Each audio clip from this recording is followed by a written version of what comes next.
Welcome to English Hub for Stories. Once upon a time, there was a queen who had only one beautiful daughter. She loved the girl very much. At last, the day came for the princess to go far away and marry a prince. The queen was sad to say goodbye. She gave her daughter some beautiful dresses, a gold cup, and many other things. She gave her a magic horse. It was a white horse and it could talk. "I love this horse, mother," the princess said. "I will call it Falada." And the queen gave her daughter a maid to ride with her. Then the queen made 3 drops of blood fall onto a handkerchief. "Take this," she said to her daughter. "It will help you. It will make you strong. Now goodbye, daughter. And be happy." The princess took the handkerchief with the 3 drops of blood. She put it inside her dress. "Goodbye, mother," she said. "Thank you for everything." The queen watched them right away down the long hill. It was a very hot day. Soon the princess was thirsty. They were near a stream and so she asked her maid, "Maid, please will you get me a drink of water in my gold cup?" But the maid said angrily, "No, I will not. You get off your horse and get it. I will not be your maid." The princess did not know what to say. So she got off her horse and went to the stream and drank. Then they rode on. But the sun was warm and later she asked again, "Maid, please will you get me a drink of water in my gold cup?" And again the maid said angrily, "No, I will not. You get off your horse and get it. I will not be your maid." The princess did not know what to say. So she got off her horse and went to the stream and drank. But this time the handkerchief fell into the water. "Ah, that's good," thought the maid. "There is no one here. And now she has nothing to help her."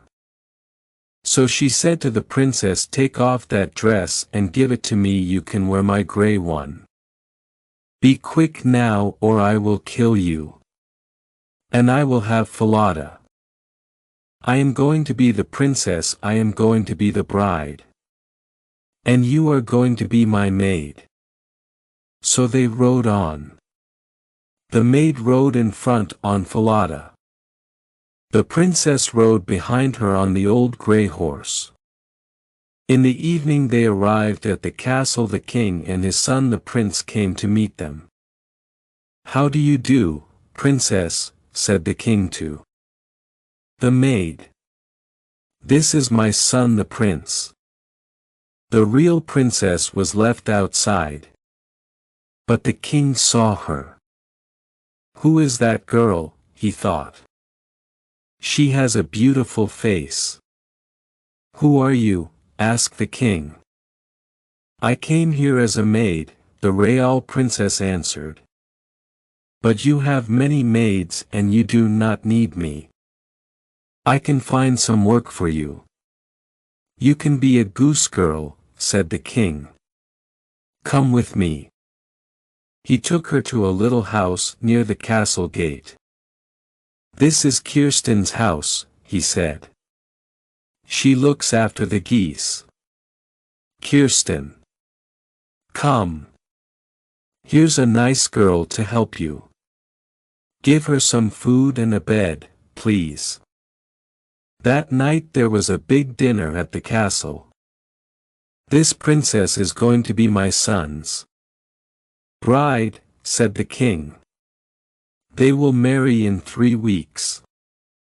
The maid looked at all the people and smiled.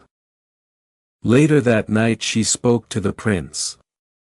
"I have something to tell you," she said. "That white horse, Falada, is a bad horse. It's mad. You must kill it." She was afraid because Falada could talk.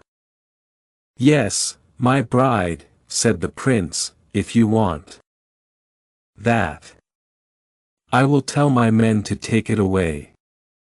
The real princess heard about this. She had 1 gold coin. She ran to the men and said, "Take this gold coin. Do something for me. Do you see this dead horse? Put this horse's head by the big castle gate." "What?" they said. "That's a mad idea." "Why?" "Because I loved that horse," she said. "I want to see its face." The men liked her, so they took the gold coin. And they put Falada's head by the castle gate. Every day Kirsten took the geese out to the meadow, and the real princess went with her. They walked through the castle gate. And every day the real princess spoke to Falada's head.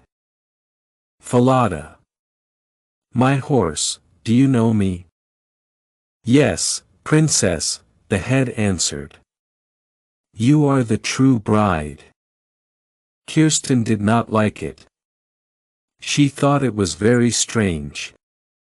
Every day the real princess brushed her long gold hair. And Kirsten always said, "Give me some of your hair." "Oh, come on. Cut some off and give it to me." And the real princess always said, "No, Kirsten. Stop it." But Kirsten wouldn't stop it. So the real princess had to sing to the wind. "Blow, wind. Blow," she sang. "Blow Kirsten's hat, blow it over there, so I have time to brush my hair." Then a wind came and blew Kirsten's hat off. Kirsten had to run all over the meadow. Then the real princess had time to brush her hair. All this made Kirsten angry. "You're strange," she said to the princess. "Who are you? You talk to the wind. You talk to a dead horse's head. You're mad. You're a mad girl. I'm going to tell the king about you." So Kirsten went to the king and said, "Listen. That girl is mad. I don't want to work with her again.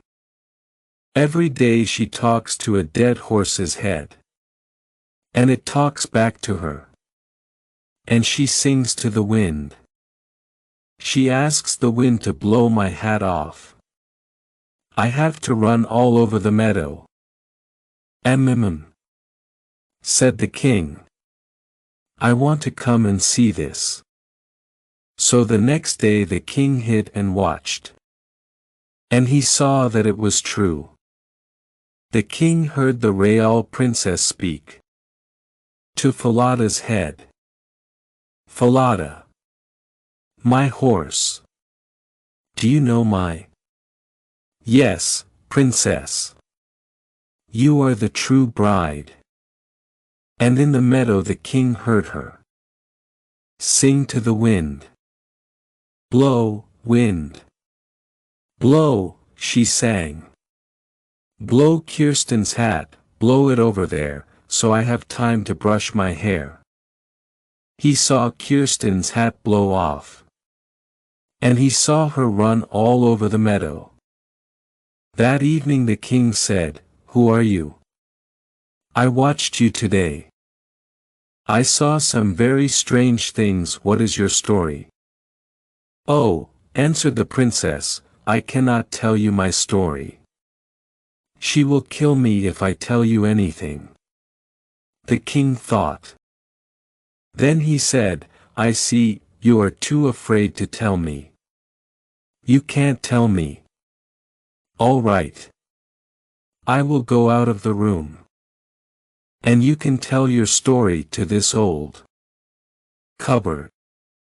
The princess needed to speak. So she got inside the old cupboard. It was dark, but it was warm. And in the dark, she told her story. The king listened through a hole in the wall. He heard all she said. I am the real princess, the true bride. My maid is going to marry the prince. She took my dress. She took my horse, Falada. She rode it here. She made me ride behind her. I have no one to help me. She will kill me if I tell anyone. Then the king said, Do not be afraid. Come with me. It is time to make everything right. The king found the prince and all the people in the castle. Now he said, Listen carefully and do not say a word. Then he told them about the real princess. And they were happy. They could see that she was beautiful and good. That night the true bride sat next to the prince. Her maid sat on his other side and did not know her. After dinner, the king spoke to everybody. Listen, said the king. I have a story to tell you all. Once there was a princess who had a maid. That princess had to ride far away to marry a prince. And the maid went with her, but on the way the maid said, Give me your dress. And give me your horse or I will kill you. I am going to be the princess now and I am going to marry the prince. Then the king went up to the maid and said, Tell me what you think about this. And she answered, That's really bad. Put that bad maid on a horse, a mad bad horse. And let the mad, bad horse throw her into the sea. Right, said the king, then this is what will happen to you. So the maid had to ride a mad, bad horse. And it threw her into the sea. Then the prince married the real princess, the true bride, and they were very happy. The end.